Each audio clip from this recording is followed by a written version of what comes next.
What's good? There's a lot of talk around Toronto Raptor land that the best player on the team might have taken a bit of a step back this year, that Scottie Barnes has not gotten better at anything discernibly this year, that Scottie Barnes might actually have even regressed coming into year 4.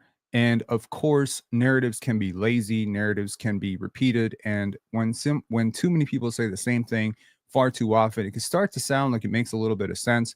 And certainly there are certain things that Scottie Barnes is doing a little bit worse this year. There's certain numbers that are a little bit down. His points per game is down. His three-point shooting is down. And there just hasn't been a lot of success for the Raptors this year. They've been a pretty bad team. And I think lost amongst all of this regression, or so-called regression, has been a tremendous amount of progression. And I think that sometimes numbers don't tell the entire story. And so today I would like to actually explore very honestly this concept: if Scottie Barnes is actually a worse player this year, if he's marginally better, what has he gotten better at, what has he gotten worse at, and ultimately hoping to answer the one question that I think is on everybody's mind, which is how good can he actually be? If he's your highest paid player, which he naturally will be next year, having signed this max contract, the max rookie extension last offseason, what is your upside as a team? How does Brandon Ingram fit into all of this? Let's talk about it. Please hit like, and subscribe on this video on the way in. We are very, very close to 12,400 subscribers. So let's get to it. First of all, let's look at the numbers. And the numbers clearly point to the fact that Scottie has regressed in certain areas, namely three-point shooting. If we look at his just raw box score, which is what I think most people are paying attention to when they talk about, Scottie Barnes this year versus last year, I think they're looking at his per game numbers, right? And the rebounds per game are down. The assists per game are down. The points per game are down. Three-point shooting is down. Free throw shooting is down. 2-point percentage is down. And so very easily you can make a case. Well, we've gone from 47.5% field goal percentage, which already wasn't very good, to 44.2. That's not very good. We've gone from 34.1% three-point shooting, which was already slightly below league average, but albeit respectable for a player who came in with a lot of question marks about his jump shot. We were hoping for this to go up to 37, 36. At least we were hoping for it to maintain. But the fact that it's gone down to 26.6 and it's been trending down all year, this is bad. And it's not like, unlike last year, where there was this 3-month positive stretch from November till January 1st, where at least the three-point shooting was looking great and promising, and then it just completely fell apart. There have been no such false glimpses this year. There is not 1 month since the RJ Barrett trade, since OG Anunoby was traded to New York, there's not 1 month where Scottie Barnes has shot above 30% from three. 30% from three would still be considered a bad three-point shooter. Let's be clear. Scottie Barnes shot 30% from three as a rookie, and nobody considered him a good three-point shooter. So at the very surface level right now, we seem to have a lot of evidence that Scottie Barnes has gotten worse. Even the blocks per game last year, 1.5, this year 1.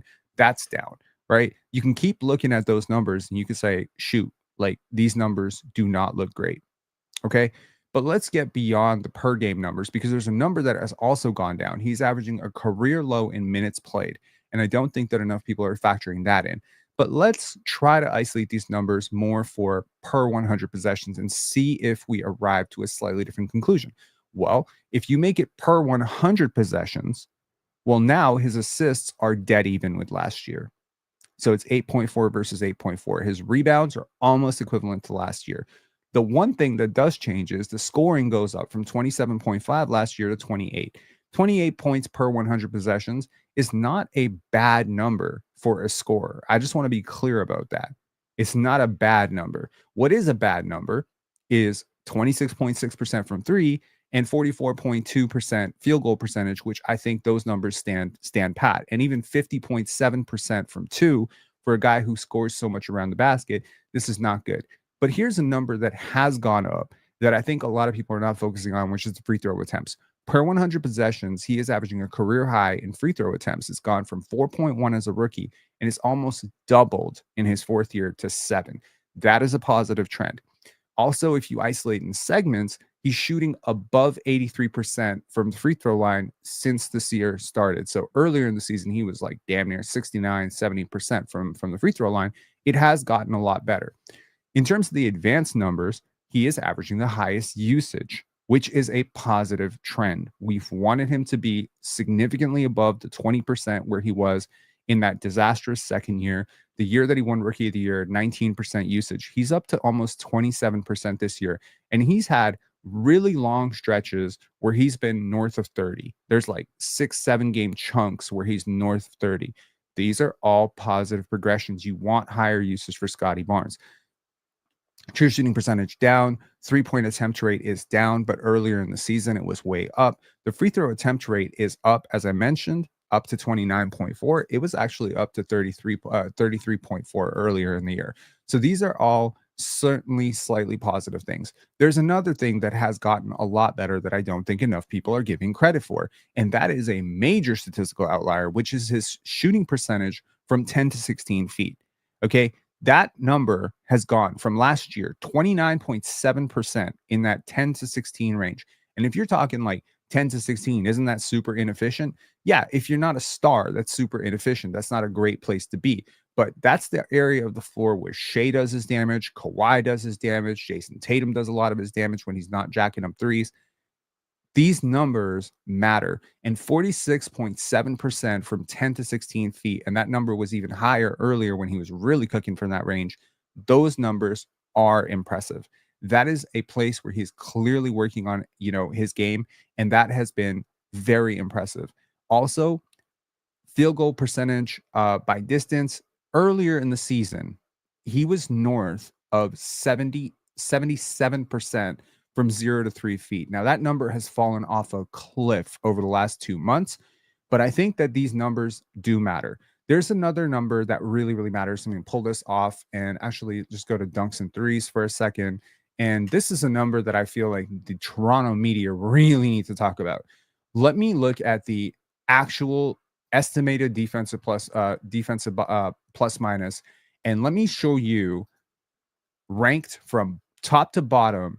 These are the best defenders in the league from top to bottom in terms of estimated plus minus, defensive estimated plus minus.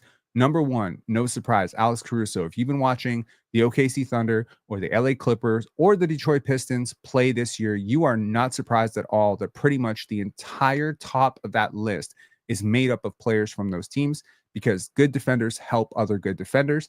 And the real outliers are when you have a player pop up on this list who isn't on a good defensive team. So you have Alex Caruso, Chris Dunn, Asar Thompson, Victor Wembanyama, Chet Holmgren, Amen Thompson, Jalen Williams, Ivica Zubac, Paul Reed. No problem. These guys are all playing with really good defenders, and they're benefiting from that. And this model is about as close as I can get to something that makes sense defensively. You see a lot of really great defenders on this list: Draymond Green, Jonathan Isaac, Dyson Daniels, Andrew Nembhard. And there you go. In the 97th percentile, 54 games into this season, a +2 estimated defensive plus minus, the highest of his career, and that is Scottie Barnes. And you know what? That number over the last segment of games is sky high. He has been, no cap, one of the top 8 defenders in the NBA over the last 2 months. He has been locking up. Players are struggling. Players like Kawhi Leonard. He has the hardest matchup defensively almost every single night. He does so much for his team defensively. I think that these numbers have to matter to people. When you are talking about defensive impact, when you are talking about the defensive impact on communication, how he organizes the defense, Darko Rajakovic has talked about it, how he's our captain on defense. He's our voice. Brandon Ingram has talked about it. He said that's a voice that people listen to in the locker room. Everyone listens to his voice. Darko Rajakovic has said he's basically my assistant coach. RJ Barrett has called him the most unselfish superstar in the NBA. These are players and coaches that are working with this dude every single day. Jamal Shed said, Scottie sets the tone for us. You listen to these players talk about what Scottie Barnes is doing for this team. You see the results on the court. The Raptors have one of the top 3 defenses over the last month and a half, and it's not just because of a soft schedule, guys. They've played some really good teams, and they've put up some great defensive efforts. This is a team that is locked in, connected. Now, it's very important to realize that numbers are not everything. But let me take a look at some more numbers here for 1 second. Let me pull that off and there is still this notion that Scottie's not a very good scorer. If he's your number one guy, whatever. So I wanted to talk about, two players that nobody here thinks that Brandon Ingram isn't a good scorer. Nobody here thinks that Kawhi Leonard is not a good scorer. I want to show you Scottie's numbers through 4 seasons against Brandon Ingram and Kawhi Leonard. Okay, take a look at this. If you're on your phone, I apologize. I'll try to make this as big as possible. But these are the numbers through 4 years. Per 100 possessions, Scottie Barnes, 24.3 points. Kawhi Leonard, 21.7. Brandon Ingram, 24. So per 100 possessions, all things being equal, he scores more than Brandon Ingram and Kawhi Leonard. And the years are the same, 1 through 4, years 1 through 4. You know what's different, though? Kawhi Leonard had a much easier situation. And I'll tell you right now, the shot difficulty of Scottie's, self-generated threes is so different than Kawhi Leonard's standstill corner three-point shooting. It's totally different, okay? 10.8 rebounds for Kawhi, 10.6 for Scottie, 7.5 for Brandon. Again, we're comparing 3 big wings, right? Brandon Ingram's the biggest of the 3. Scottie's the second biggest. Kawhi's the third biggest. They all have crazy wingspans. There's no reason that Scottie should be this high as a rebounder other than the fact that Scottie is a great rebounder. Assists, Scottie clears on all levels. 7 assists versus Kawhi's 3.2 versus Brandon's 4.7. I think most people would agree that Brandon Ingram is one of the best playmaking wings in the league. Scottie is dusting him, okay, through the years. What about usage? Scottie is bested by Brandon Ingram in terms of usage through his first 4 seasons. And by the way, Brandon was considered a bucket getter, not a project, not a, he could be. He was widely considered the best player in his draft class. And there was some serious talks about him being the number 1 overall pick for the Los Angeles, before he went to the LA Lakers at number 2. People were considering him the number 1 overall pick that year. And it was largely because he was such an elite scorer. So Scottie has the same usage as an elite scorer 4 years in, and I don't think anyone considers Brandon Ingram a bust.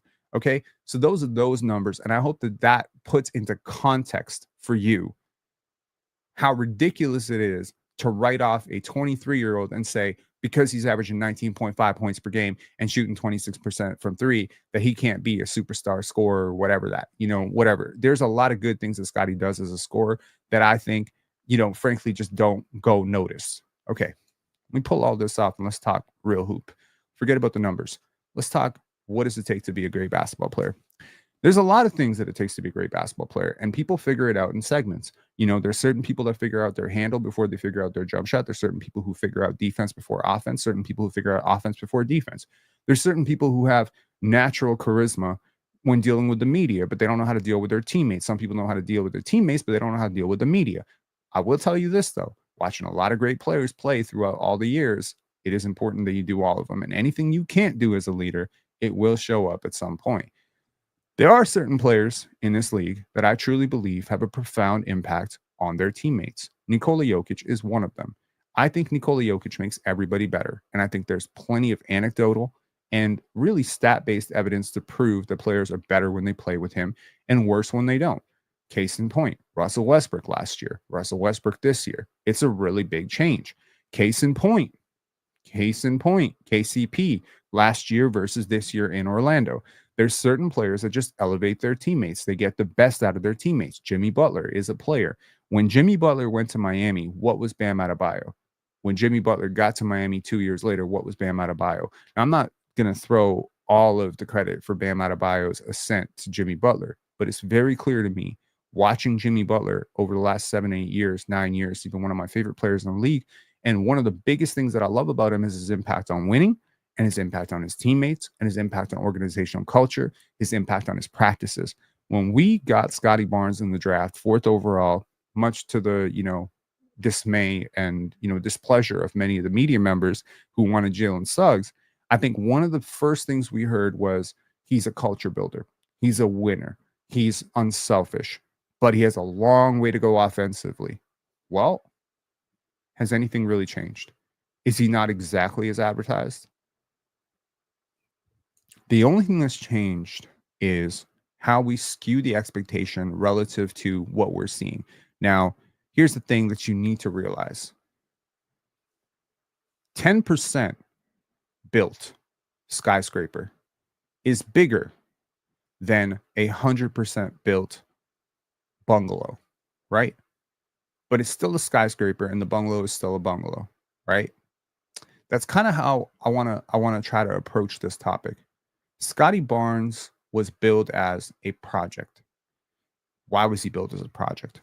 Because his finishing wasn't great, because his scoring package wasn't very evolved, his jump shot had a bit of a hitch and a bit of an inconsistent release, his touch around the basket, his bag work, his handle, all that stuff, the counters, the natural, go-to scoring ability, all of that stuff. It was a huge work in progress. There are many players who come into the league with question marks like Scottie Barnes, players like Patrick Williams, players like Stanley Johnson, players like Josh Jackson. These are all players who came in with major question marks around their scoring, but huge athletic upside. Jonathan Kuminga. Would you agree or disagree that Scottie Barnes has vastly transcended any of those conversations? We're not in those conversations anymore. We're in Jason Tatum conversations. We're in Paolo and Franz and Cade Cunningham conversations. We are in, is he going to be Jimmy Butler or is he going to be this? He's going to be even the conversation around Draymond Green. I mean, you're talking about a Hall of Famer, okay? So if the downside is a bigger Draymond Green who can score a little bit better than Draymond Green, you really are talking about a first ballot Hall of Famer. So even the downside with Scottie, even if what you do believe walking out of this video is that he's a third option and he's never going to really break 20 points and he's always going to be a bad shooter, well then what about all that other shit that he does that maybe a lot of other players don't do? I mean, you have certified bucket getters like Jordan Poole who don't really elevate their teammates. They don't really court map well. They don't really lead well. They don't defend well. But all you see is the scoring. There are definitely some fans in Raptorland who've watched RJ Barrett, Scottie Barnes every single game this year and walked away with the conclusion that Scottie Barnes is a worse player than RJ Barrett. There's literally people like that. And I don't know what to say to people like that. I really don't. I feel like I could turn blue in the face trying to explain to you why you don't understand basketball and that's why you feel the way that you feel, but to each their own, right? The scoring package is sexy. It's very obvious. Most people watch basketball with a very slanted bias towards the basketball. They watch the ball. What you don't watch is the screen. What you don't watch is the player sitting in the gap. What you don't watch is the player communicating the help. What you don't watch is the weak side shot blocker. What you don't watch is that guy who's making 4 correct rotations defensively and igniting your fast break by making a pass that only he could make. What you're not watching is how this guy's dealing with double teams. Again, to all the players out there that you think are so great, they've all had gaps. Their gaps just aren't as obvious as 26% three-point shooting, which is a very obvious gap. Scottie's three-point shooting is the regression. But I will ask you one question. Apart from his three-point shooting, can you point to a single thing that he's worse at this year? Be honest. Can you point to one thing that he is legitimately worse at? Is he a worse defender? No. Is he a worse rebounder? Is he a worse transition player? Is he a worse pick and roll player? Is he a worse playmaker? Is he a worse ball handler? Is he a worse mid-range scorer? Is he a worse around the rim? Is he a worse getting to the line? No. He's not worse at any of those things, which means he's better at those things. He's gotten marginally better. In terms of getting to the line, he's gotten significantly better. Now, what else you're not talking about is what about who he's playing with? The best we've ever seen Scottie is the best team he's really ever had. The Pascal Siakam, Jakob Poeltl, OG Anunoby, Dennis Schroeder, Gary Trent off the bench. And even during those numbers where he was shooting 39% from the field, from 39% from three, he had a box plus minus of 6.4. He was a top 10 player in the NBA in terms of box plus minus. His offensive estimated plus minus was insane. All those numbers were being actually artificially deflated by the fact that he was consistently playing heavy rotation minutes with a terrible second unit, which featured players who are not in the NBA anymore.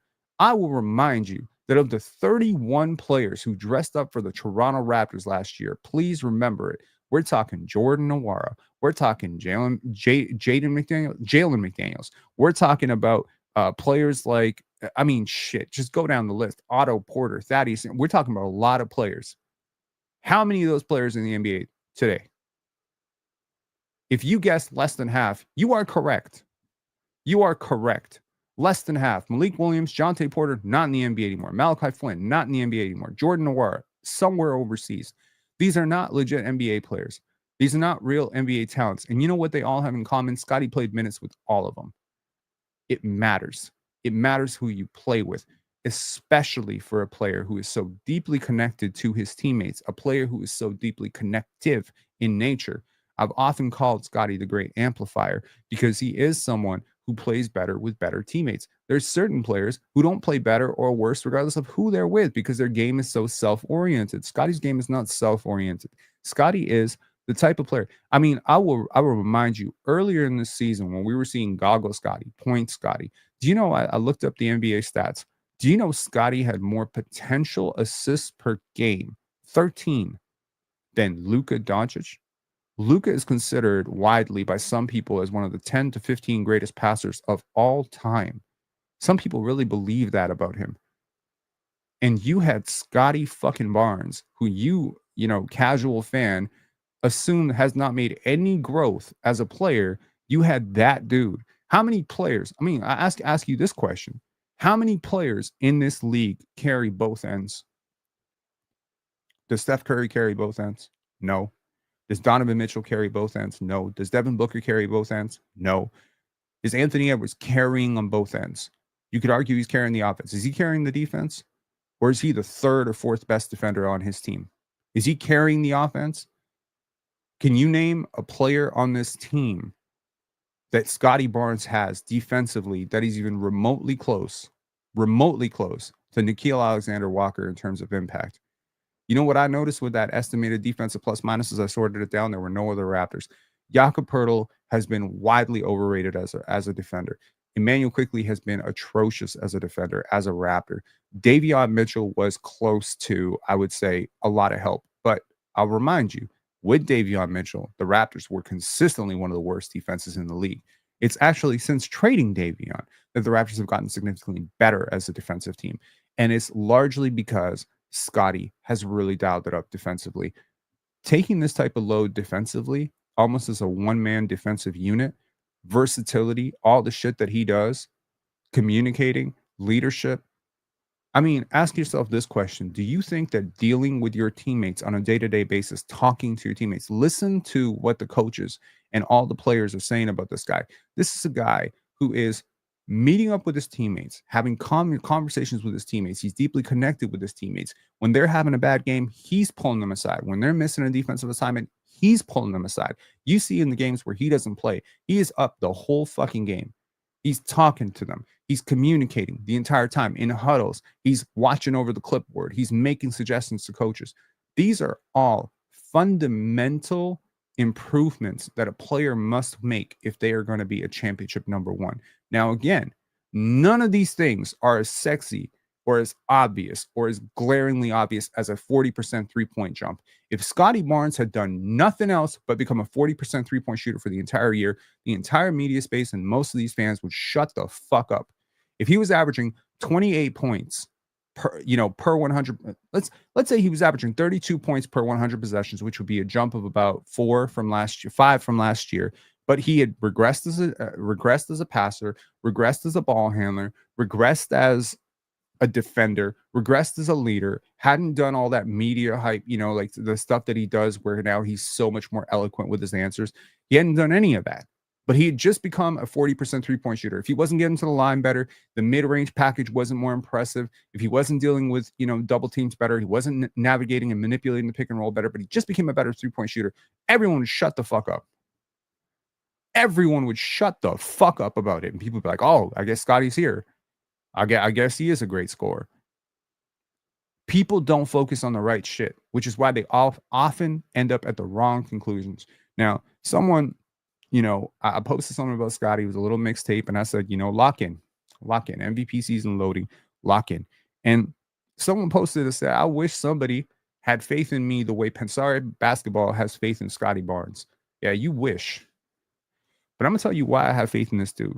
Because I watch basketball my whole life, I have watched the worst offense, again, in hindsight, because I wasn't alive. I watched the worst offense in the NBA win championships. That's the Boston Celtics with Bill Russell. I have watched the most dominant force probably I'd ever seen in basketball, that's Wilt Chamberlain, lose every year until he changed his ways. I have watched skilled scorers and athletic dynamos flame out in the first round. I have watched a player in Jimmy Butler whose largest question marks were attitude, three-point shooting, et cetera, take a team like the Milwaukee Bucks and tell them, I own you. I own you, and beat them and drag his team all the way to the finals. I know that basketball is beyond the numbers. I know that a player can shoot 29% from three and still be the best player in the league. I know that a player can be a a questionable shot creator and still be the most impactful player on the championship team. Because at the end of the day, what really stands out about Scottie Barnes this year is his court mapping. That's one thing. Defensively and offensively, the way this guy is reading the game, manipulating the game, seeing the game, controlling the game, even if it doesn't hold up for an entire game, even if it's just one quarter here, the spurts are there. I have seen him outplay Giannis Antetokounmpo in a whole game. I have seen him blitz Cade Cunningham. The worst single game of Cade Cunningham's entire season came against the Toronto Raptors. Ironically, it was the game that Scottie Barnes had his best game. I think that's maybe, something to think about. I think that Scottie is going to surprise a lot of people next year. And I think a lot of those people are probably going to be bounced a little bit by maybe a marginal improvement. I'll also mention that Scottie seems to improve in 24-month spurts. Okay. There was no major jump that I saw from Scottie from Montverde to Florida State. I was very high on him at Montverde. I was very high on him at NSU. I was very high on Scottie Barnes for a very, very long period of time. I've always liked him as a connective playmaker. But I got to tell you, what he showed me in that rookie year was some shit that I hadn't seen before. He surprised me in his rookie season. I thought he was going to be really, really good. I didn't expect him to be that good. But you know what that rookie season was? That was 2 years removed from the last time I saw him take a major jump, which was his first year at Montverde. I'll tell you what, that second year was a bit of a disappointment. But that third year, he took another major jump. If you're a believer that history tends to repeat itself, Scottie Barnes has taken, without break, a major jump every 24 months. It's the same fucking pattern. It's jump, flatline, jump, flatline, jump, flatline. Okay, so what does that say? Well, if history holds true, there's a jump coming this offseason, and I'm not sure you're prepared for it. To everyone who says that Brandon Ingram is the best player on this team, he is not. But I think Brandon Ingram could easily be a 24, 25 point per game scorer for the Raptors next year. And I don't think Scottie needs to be a 24, 25 point per game scorer for the Raptors. What he can be next year is probably a 22 to 23 point per game scorer who gets easier shots in the offense, because Brandon Ingram really does take a lot of pressure off of it. If you want to look around the league, if I don't know how many other teams y'all follow, but because of my work with PC, because of, all the playback and all the streams, I watch a ton of basketball. I watch an insane amount of basketball, which means I watch North Carolina yesterday. I watch a lot of college hoops. I watch WNBA. I'm consuming basketball all the time. The 2-3 months of the year where I'm doing pen dance, maybe the basketball content is a little bit muted, but all summer I'm watching Summer League. I watch 4 Houston Rockets games in Summer League. I watch a lot of basketball. I'm going to tell you this. The teams that are consistently great, you look at the LA Clippers last night. What did the LA Clippers have? They had so many places to attack you. Now, I want you to ask yourself the question. Bogdanovich comes off the bench. Amir Coffey comes off the bench. Nicolas Batum comes off the bench. Those are bench players for the LA Clippers. Which one of those players wouldn't be starting for the Raptors right now? Right now. Which one of those players do you think Colin Castleton and Orlando Robinson and AJ Lawson are better than? Be for real now. Talent works. It helps. Look at the difference in narrative last year to this year versus, Cade Cunningham. Coming into this season, I could seldom find one person who had Cade Cunningham as a top 50 player. Right now, I can barely find one person who doesn't have him as a top 20 player. I got news for you. Cade Cunningham took this jump last season. The Pistons weren't winning. They weren't defending the way they are. Asar Thompson was a rookie. There were a lot of injury concerns. Scottie's had a lot of injuries this year. The Raptors have had a lot of injuries this year. There's been a lot of stop and go. There's a lot of disappointing players that have played very horribly this year. There are a lot of young players that are consistently playing for rookies. This ain't going to be true forever. When you get RJ, IQ, BI, Jakob Pertl, and Scottie Barnes on the court together, if we ever see that 5-man lineup, you know what that lineup has in common? Those are all real NBA rotation players. There's not one player there that has anything even marginally NBA about them. They're all NBA upper rotation players. RJ Barrett would be at minimum a 6-man for every single team in the league. At minimum. For most teams, he'd be a starter. Brandon Ingram's a starter on most teams. Jakob Pertl is a starter to a 7th man on most teams. So these are upper rotation players. You know what you have now? That means you can't leave anybody open. You know who that's going to help? Everybody. But you know who it's really going to help? That dude in the center that you cannot double team. Because the second you double team him, and that's one thing I'll bring up with Scottie too, is to start to ping pong back and forth. There are some super chats, we'll get to them. How many players in this league have come in as bucket getters, but then they get to the playoffs, they see the double team for the first time, and they freeze. They don't know what to do with it because they're not seeing it. They're not used to it. We've seen Devin Booker say, I don't want to play with double teams. I don't want double teams. Okay, so this is something that a lot of players have to learn. Desmond Bane had to learn it. Ja Morant had to learn it. Devin Booker had to learn it. KD had to learn it. There's a lot of players that don't walk in naturally gifted. Kawhi had to learn it. For all the shit that people say, like, Kawhi Leonard was the greatest, blah, blah, blah, blah. Kawhi Leonard's 2019 championship run is probably one of the single greatest playoff runs of all time. Still not as good. He's still not good at manipulating a pick and roll like Scottie Barnes. He's still not as good at manipulating a double team or reading out of a double team like Scottie Barnes. And frankly, it's not even that it's a conversation. It's not close. They are classes apart at dealing with that situation. And so the thing that I'm saying is, you've got a skyscraper, right? And it's just beams at this point. It's still beams and drywall and flooring. There's nothing like the skin has not been put in. The body has not been put in. All that stuff hasn't been put in. But it's still a skyscraper, bro. It's still a skyscraper. It is still a 6'8.5" jumbo creator who can guard 5 positions on defense and play 5 positions on offense. What you're really quibbling about is the 3-point percentage and the handle. And oh, by the way, when people show you who they are, believe them. Maya Angelou, the quote that I pretty much could put as as our banner on this channel. Well, what have you learned about Scottie Barnes? They said he was a 0-level scorer. Did he look like a 0-level scorer to you? Doesn't look like a 0-level scorer to me. Shown you that he works. He's shown you that he gets better. He's shown you that he cares. He's shown you time and time again that he shows up in big moments. How many bucket getters do you know that have crumbled in big fourth quarter moments? Not Scottie Barnes. The lights are never too bright for Scottie. What about that competitive drive to go up against a Giannis, to go up against a LeBron, to put up your best performances against those big marquee matchups? Y'all remember what he did to Giannis in the fourth quarter in his second year, that disastrous second year? Y'all remember what he did to KD? When this guy sees the bright lights, he goes higher, not lower. When this guy sees a double team, he dissects it. He rises up for those big matchups. That shit matters.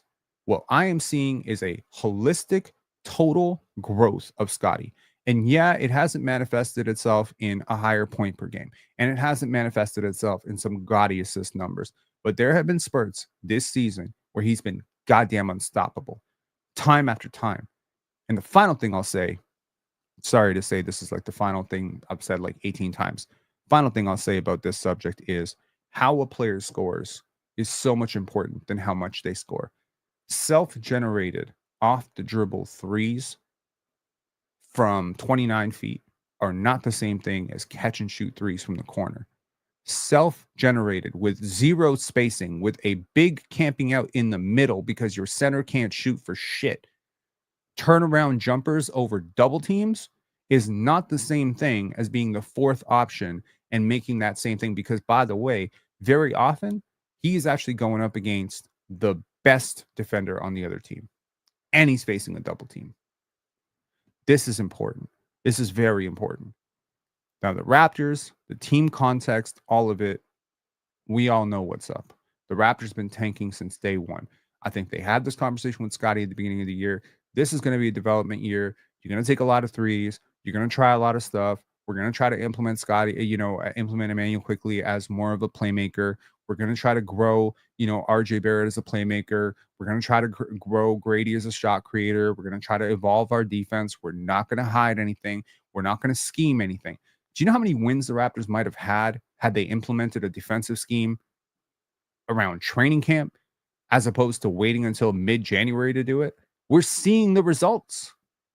What happened to all those takes of the Raptors have all ass defenders and everyone's terrible defensively and whatever? Yeah, maybe certain players are really bad defensively, but overall, this team is holding water defensively against some pretty good competition. They put up some incredible defensive numbers, and that's because Scottie is showing himself to be the type of player who can actually elevate a defense that much. So, again, I think at worst, Scottie Barnes is going to end up being a top 10 player in the NBA at some point very, very soon. I don't know if that looks like a 26 point per game scorer, a 23 point per game scorer, a 22 point per game scorer. I don't know what that looks like. I don't know. 100% I don't know. I don't know. If you told me he averages 30, 10, and 10 next year, I'll be like, cool.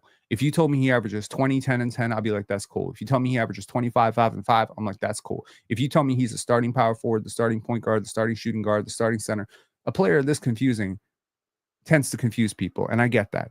But what I'm saying is, at no point am I ever going to be confused when he wins a finals MVP. At no point am I ever going to doubt that he can be the best player on a championship team. Even if he's not the leading scorer on the championship team, he will be the most important player on that championship team. And I know it for a fact. I don't say this lightly. I don't say this, because I'm emotional or because he's my favorite player or any of that stuff. You could throw that, in the garbage. I don't really care. He is my favorite player for a reason. It's the cart and horse argument. My favorite player for a reason because he does all these things that I value a lot. He's a dog. He's a closer. He's a leader. Suddenly, this is a major step for a young player to take at the age of 23. So when you're listening to Darko Rajakovic talking about his fearless leader, his assistant coach, the future face of the league, and you're like, Darko's smoking hashish right now, trust me, Darko Rajakovic is not making these claims without significant evidence to back it up. He sees him every single day in practice, and we are all seeing it too. Scottie's growth as a leader, Scottie's growth as a closer. We're seeing chips and chips and chips, and you just wait, because that 3-point shot, when it starts dropping, is going to change the equation completely. Suddenly, that burst is going to get a little bit easier because he doesn't have to beat a defender who's sagging off 5 feet. Suddenly, the spacing is going to improve. Brandon Ingram takes a lot of pressure off. The defense around him is going to get better. The Raptors are hopefully going to get a top 5, top 4 pick that's going to have some defensive inclinations. They're going to have their youth get a little bit better. We are seeing his impact not only on, and again, I keep saying this, the final thing. This is a very, very long-winded rant, and I'm very passionate, of course. But I want to say one thing. Teams take on the identity of their best player. Correct or incorrect? Correct. It happens all the time. You look at the Thunder. They are a walking embodiment of Shai Gilgeous-Alexander. That is who he is. He is selfless. He is serious. And that is a selfless and serious team. He is two-way. That is a two-way team. You're not going to override your best player. Kevin Garnett was a major culture driver for defenses. Teams often elevated defensively because of him, because he demanded it. He demanded it of his teammates. His teammates saw him diving. His teammates saw him connecting. His teammates saw him blocking shots and, pounding the floor. And that's what transfers. When your best player cares about the right shit. And what's the right shit? Being selfless. Are the Raptors selfless? Yes. Is that something you could have said 2 years ago? Hell no. Hell no, you couldn't say that 2 years ago. Where do you think that came from? You think it's just Darko ball? You think it's just because Fred VanVleet left, the big bad wolf is gone? No, it's because your best player is the walking embodiment of selfless basketball. As RJ Barrett said, the most selfless superstar in the league, which means he's going to take tough shots. He's going to help his teammates out. He's going to find them in the right position, and he's going to constantly be looking for them. He loves to pass. It's going to be his superpower. Contrary to popular belief, the best player in the league does not have to be the best scorer in the league. You know how I know that? Because Nikola Jokic is the best player in the league. Because at one point, Magic Johnson was the best player in the league. At one point, Jason Kidd was the best passer in the league and the best point guard in the league. Because there are certain things that go beyond just three-point shooting and big buckets and big box scores. And that is the impact on winning, the impact on space, the impact on your teammates, the impact on your organization, the impact on your culture, the impact in tight moments. 2 points are not 2 points. Do you show up in the fourth quarter? Can you show up in the fourth quarter? Do you have the physical gifts to show up in the fourth quarter? Do you have the mental acumen to map the floor in the fourth quarter under pressure? Scottie Barnes, yes. So, yeah, if there's 100 boxes that one needs to check to be a franchise player, Scottie's checking about 97 of them. The 3 that he's not checking, get in the lab, work at it, and let's hope for a better result next season because I can't wait to witness the retractions. Okay, 3 super chats here. Black Nubian, appreciate you, man. Thank you so much for the $5 super chat. Hugh Gordon, Scottie's development is a year behind because of Nick Nurse. If Pirtle starts taking enough threes, that defense will have to take him seriously. Watch out for how much that will unlock Scottie's game. I appreciate your optimism around Jakob Pirtle shooting threes. Jakob Pirtle shooting threes is never going to really open up the floor any more than Marc Gasol shooting threes ever opened up the floor, if not way less than, because at least Gasol had a bit of a reputation as a three-point shooter.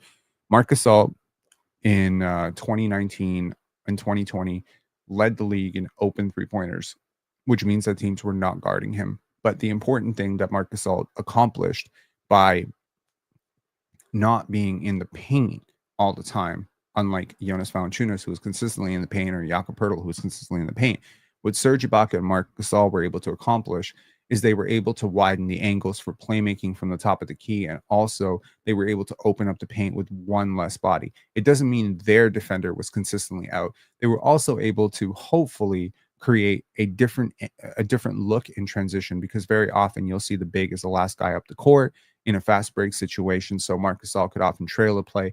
If Jakob Poeltl can get proficient at knocking down threes, I think the greatest benefit would be actually from the top. I also want to say, we're all talking about the draft pick. We're all talking about the natural growth of some of these players. We're all talking about Brandon Ingram.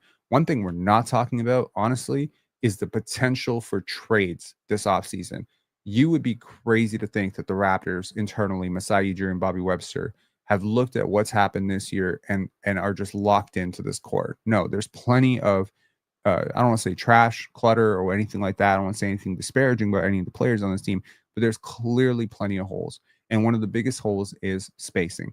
And, one clear hole is a big who can really stretch the floor. That would really help Scottie. And there are some on the market this summer, namely Miles Turner, Naz Reid. Now, sure, the Raptors don't have cap space. You know what they do have? They have contracts. And what those teams might want is potentially a draft pick and a contract in exchange for one of those players in a sign and trade, because I'll tell you right now, the Indiana Pacers are getting awfully expensive with Pascal Siakam and Tyrese Halliburton. There's a good chance that they will not be able to afford Miles Turner. Who might be able to afford Miles Turner? The Raptors. Who knows? Maybe Naz Reid. Maybe, the Minnesota Timberwolves. Again, we have just seen the first layer of the second apron and how it's impacting teams. Paul George having to walk, Pascal Siakam, OG Anunoby being pushed away, et cetera, et cetera. We've seen the first layer, the first wrinkle of it. We've seen players like Gary Trent get minimum contracts. We've seen Tyus Jones get a minimum contract. We've seen teams reap the benefits of this. The Raptors are very well positioned to continue reaping the benefits of this in years to come. And I do believe that if there is a smart trade that they can make that actually does work out, a Cameron Johnson, whoever it is, Naz Reid, this is all in the realm of possibilities, and I wouldn't be surprised at all if we see a major piece, come in for maybe a Grady Dick, maybe an Emmanuel Quickley, maybe an RJ Barrett, maybe a Jakob Poeltl. We don't know. Okay. But you'd be crazy to think that this roster is coming back as it is with just a top 5 pick. No, I think it'll be the top 5 pick for sure. It'll be that second rounder for sure. But maybe one of these rookies, maybe Grady Dick, maybe one of these players that's on a big contract is going out the other way, and the Raptors, decide to, take another team's really bad situation and turn it into a positive for them. So we'll see for that. And Gregory saying for a Java. Okay, well, I appreciate that. Some very, very nice Java for $10. I appreciate you, Greg, as always. And yeah, I'm starting to get worried too. Steph, LeBron, and currently Wemby. Nas Reed would be lit. I agree. I'm not worried about getting a top 5 pick. I'm guessing after flag that the Raptors should be totally different board than what we see in the mocks. I agree with that. There's plenty of really, really good players on this on the board, and we'll see.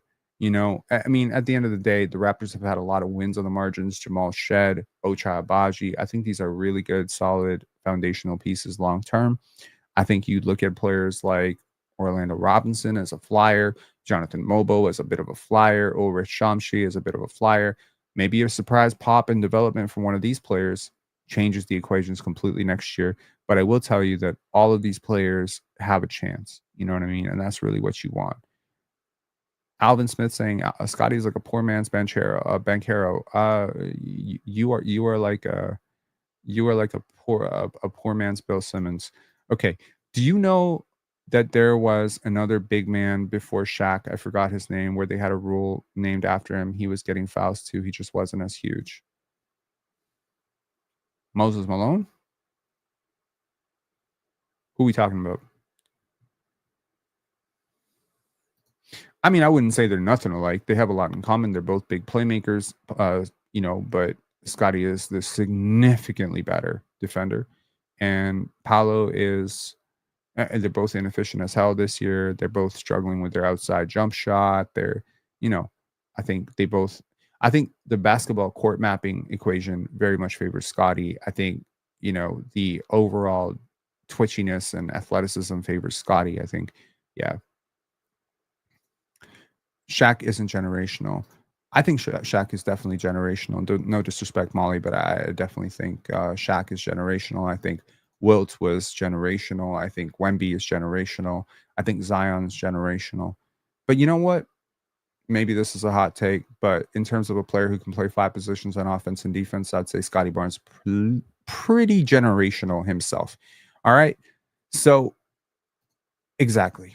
Anyways, I got some news. Okay, so this is my second stream of the day. The first stream was the panel, which if y'all want something to do over the next few hours, it was Mars, myself, and Chill mainly on the panel with Ox, chiming in. So there's a lot of me on the panel today. So if you want to go and check out the panel, we talked a lot. We talked about tanking, how to disincentivize teams from tanking, changing the lottery odds. We talked about the Clippers. We talked about Kawhi. We talked about a lot of things. We talked about how much the media actually watches the game. I think it was a lot of stuff. Alvin Smith, Molly, quiet down now. I don't appreciate anyone talking to Molly that way. I mean, I may disagree with Molly every now and again, but I sense where this is coming from. And I just want to say Molly watches a lot of basketball and a lot of Raptors. And she is a very, very passionate fan. And I'm just going to ask that, you not disrespect somebody who is clearly a basketball fan who's watching this team. I don't even know where you're sitting at. Okay.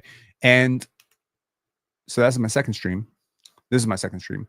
My third stream of the day will be at 8:00 on Player's Choice, where I go up against what I consider to be the human equivalent of the Charlotte Bobcats in Finesse West. And we're going to be debating some fascinating topics, including who is the best rookie, right? We're going to be talking about who the best rookie in the league. And I have a very surprising answer. I don't think a lot of people are expecting it, but, we'll see. And we'll be talking about comparison between 2 big men. I'm not going to leak the topics, but y'all going to have to check it out. And there's also a third topic, which is which of 2 teams would I rather manage for the next 10 years? And it's 2 very exciting teams that we've talked about a lot. Okay. So that's going to be the third thing. And the fourth thing is not Ox and I, Chill and I are going to be on playback tonight. So I got 4 streams today. I mean, that's some insane shit. Military Man saying, is the debate in person? No, the debate is online. It will be, that. Cass saying, Rob will be able to support you in the PC. It's not members only. So yes, you will be able to support in the chat. You'll be able to say go pen or boo pen or whatever the hell.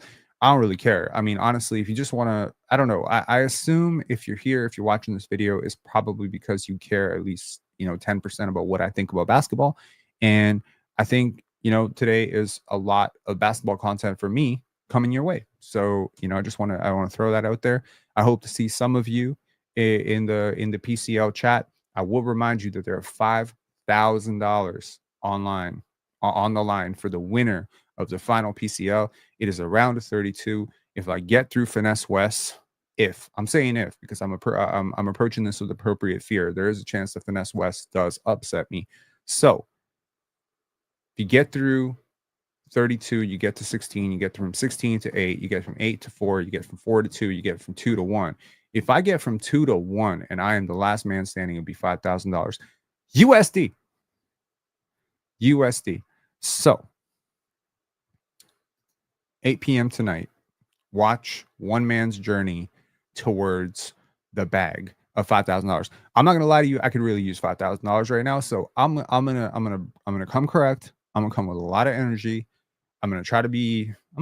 I'll be myself. I'm always myself. I'll try to be funny. I'll try to be charismatic. I'll try to keep it short. There is a timer. It's a 90-second thing. You know how long-winded I am. I took 46 minutes to just tell you that Scottie Barnes is a better player this year. So I mean, shit. I'm gonna get cooked as hell. I'm gonna be like 1% into my point and be like, timer's up. So I really hope. I really hope that I will do well and I will prepare my ass off for the next couple of hours. I'm gonna be honest, I haven't even prepared. That's the worst part. I got an opening round and I haven't even looked at these topics in a week. So I'm gonna start preparing right now. And hopefully my opponent has not been preparing with Chat GPT for like the last, like 2 months. Because you really don't know, right? Like if you want to think about it, there's no one's monitoring us. The dude could literally hire the best basketball. He could hire a significantly better basketball mind than him to do his research on his points and then come with a whole bunch of facts. And I'm gonna be like sitting there like, I don't know how this dummy got all these facts. But the truth is, like, I think you just got to lock in. I feel very confident that I have some good arguments. And, I think the PCL is sort of designed in a way that natural debating and natural debate talents do tend to come out. It's round one. I think it's like 1.5 minutes to say your point, then 1.5 minutes for the other person to say their point. And then I think like there's a 1.5 minutes where you can sort of talk to each other. So anyways, we'll see.